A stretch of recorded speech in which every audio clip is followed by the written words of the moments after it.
The signs have been there for a while. Phones went from being tethered to your wall to fitting in your back pocket.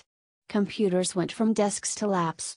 Headphones went from over the ear to inside the ear.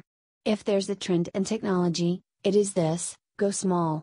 Smaller still. Even smaller than that.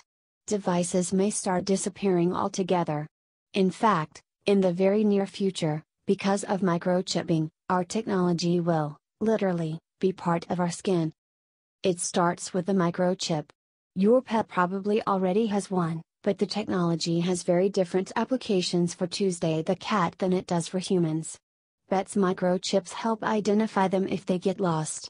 For us, microchips will make life more convenient. The Swedish incubator Epicenter began microchipping its employees in 2015, not to track bathroom breaks or productivity but to give them the power to operate printers and more. The tiny, grain of rice size RFID, radio frequency identification, chip opens doors with a wave of your hand in front of a chip reader. And at Paws Fest, an Australian tech expo, 10 VIPs volunteered to swap paper tickets for implanted microchip ones. Imagine an internal key fob.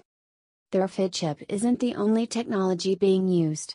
Grindhouse Wetware, a biohacking startup in Pittsburgh, is experimenting with powered implants. The RFID chip is powered by the device it interacts with, like the card scanner on your office door, while the implants are powered internally by a battery.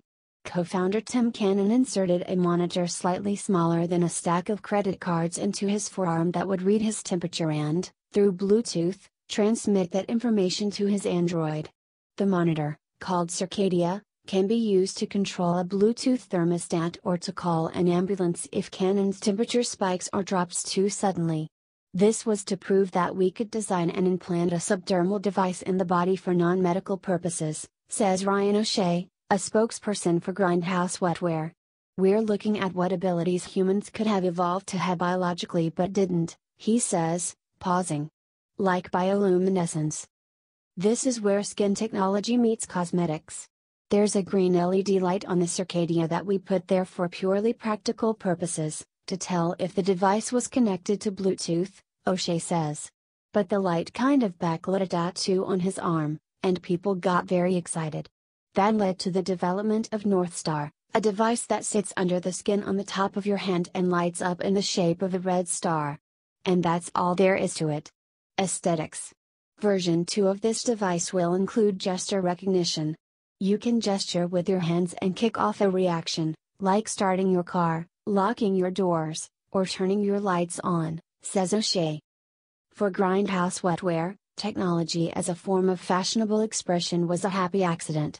For others, like MIT Media Lab researcher and DuoSkin lead researcher Cindy Shin-Liu-Kao, it stemmed, as most good things do, from Beyoncé. A few years ago, I was flipping through a fashion magazine and saw that Beyoncé had these cool metallic temporary tattoos. Me, the geeky engineer that I am, thought, oh, my god, are these conductive? They weren't, of course. So Kao and her team, in collaboration with Microsoft, created DuoSkin, a jewelry-like temporary tattoo design that adheres to your skin for up to 3 days and uses conductive energy to interact with other devices. Slide your finger along the design to use it as a trackpad for your phone. Scan it with your phone to read encoded information.